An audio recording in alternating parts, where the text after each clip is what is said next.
How about it? You want to put it up here, G? What did you think of the all Big 12 picks regarding your guys?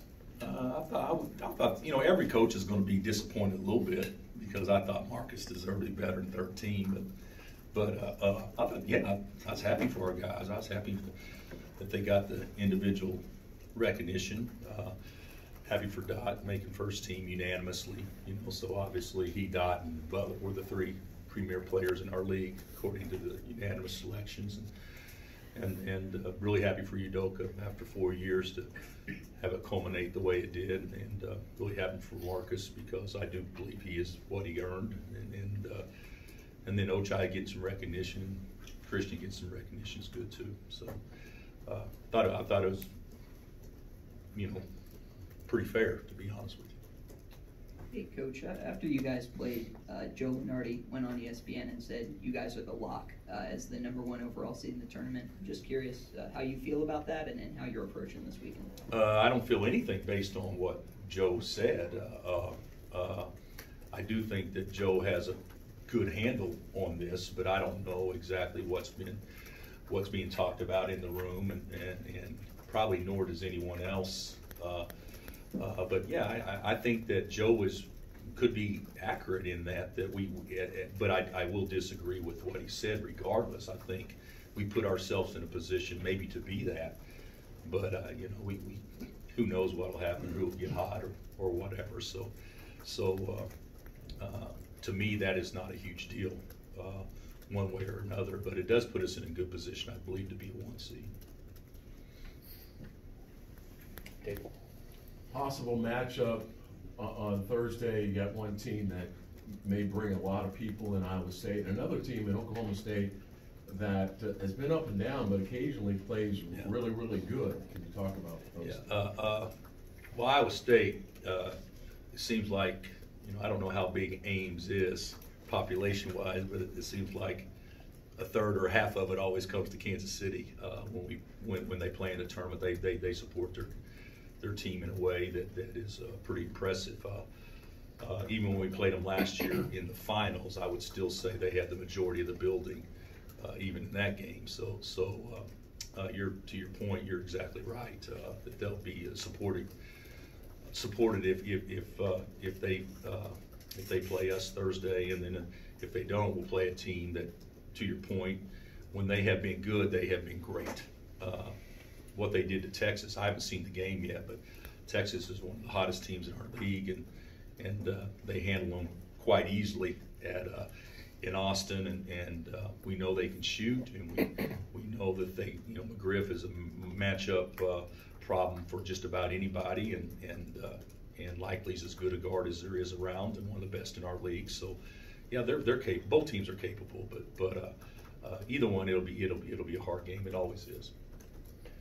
I was wondering the other day if what were your thoughts after you lost to Baylor at home that night, the next day, about your team and where it was headed and what it could still be?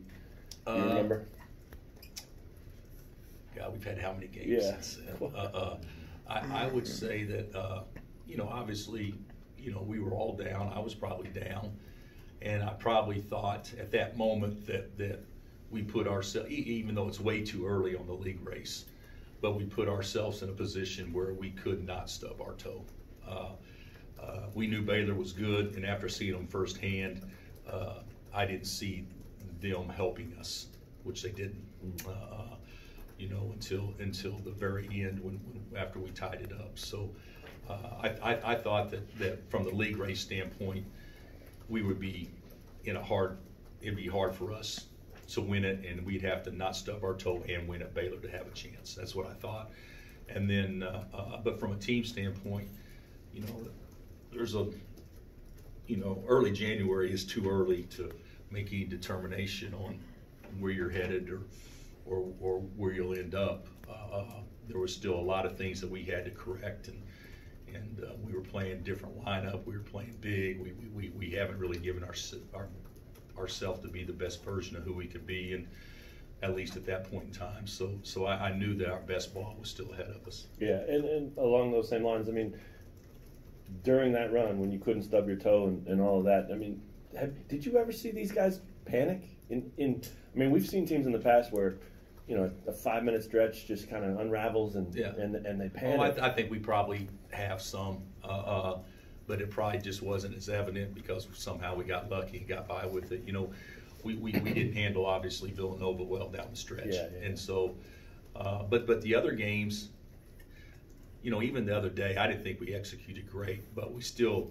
You know, I read CJ's piece this morning, but we still scored like 4 of the last 5 possessions, even though we didn't execute great. So I think a lot of it is the guys find a way to make big plays at the right time, and most of them are individual plays that change games. I think that's the one thing that I've seen as much as anything is I don't think we've always played great, but we had some individuals make some great plays, such as Texas Tech, that gave us a chance to win. Coach, one big aspect of the conference success was the huge turnaround in the conference road record. Could you address what your guys did to put up that road record and how that makes you feel for what they accomplished? Well, yeah, you know, winning. You know, you always think if you could hold serve at home and go 500 on the road, you've had a great year. I mean, so. And we came close to holding serve. We didn't totally, but to go 9-0 in the league, and then in 11 road games this year, I think the most anybody hung on us was 62 in their building. I was told that. Yes. So that's the reason. If somebody scores 60 points against you, the worst it can be is a close game. You know, more than likely. So at least we put ourselves in positions to be in every game. Where in the past, I'm not sure, you know, we've had really good road teams here. Last year wasn't one of them. But the year before, if I'm not mistaken, we win the league and lost 2 games at home. And I think we may have gone 6-3 or 7-2 on the road. So we've had good road teams before, but the way that we did it by the one consistent denominator was guard and rebound. And I think is the real reason why we won. I don't think it was offensive execution. Beyond the obvious of just winning the whole thing this week, what would you say you guys have to play for? I think momentum. You know, if you lace them up, you might as well win. I mean, if you're going to play, you might as well win. At least that's the way that everybody looks at it, not just us. Everybody looks at it that way. And kids are competitive. I get a kick out of it. Well, you know, guys may not play as hard if you don't need it as much. Well, if that's the case, then you probably don't have the guys you wish you had. So in our case, I know we'll go over there and try. Doesn't mean we're going to play great, but I'd like to see us be jacked. I'd like to see us validate the regular season in the postseason. I'd like to see those things, but I also know that as soon as the last game is over, whenever that is, nobody will be talking about the Big 12 tournament again. Everybody will be focused on the NCAA tournament. Bill, your team has been so efficient in shooting inside the arc and so good defensively at defending inside the arc that you've actually beat teams when you're not making threes and they are. Just talk about that and your team's defense heading into the tournaments. Well, that's the one thing that I wish that I could change is I wish that, you know, you knew going in that we're a team to make 6 to 9 threes a game. You know, that would be such a bonus. But on the flip side of that, we don't take near as many threes as what other people take too, because we do get the ball, try to get the ball to the paint. But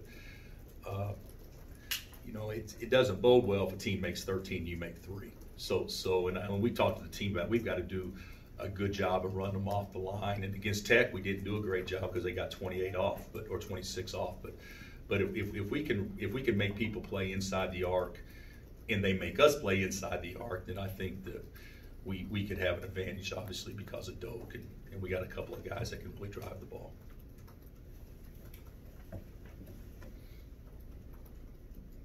Does the road success you guys have had this year, does that give you more confidence heading into the postseason? Does that give players more confidence, you think? Yeah, I would think so. You know, and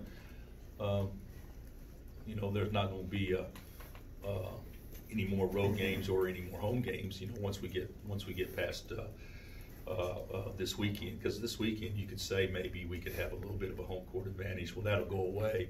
And I think when you're rated high, a lot of times if the game's close in the NCAA tournament, the majority of the people in the building that's not a KU fan would certainly pull for the underdog, or the upset, so to speak. So, you know, I don't see how it could hurt us. I think it should bode well, and I think it does give me confidence knowing that, you know, we've had some teams here that you knew that we would get a great effort, and you knew that you would probably have a great chance to win because you knew our crowd would be so good and get guys jacked to play. I don't think this team needs that as much. So at least I hope not. We haven't so far. You mentioned Isaiah the other day down in Lubbock, just needing to get him going again. What are you seeing from him? That I mean, is he getting the looks he wants, or I don't know, maybe a little rushed. You know, the way that we play isn't probably always the best for him. Sure. Because we're not a team that runs a lot of stuff just to get him a shot. Right.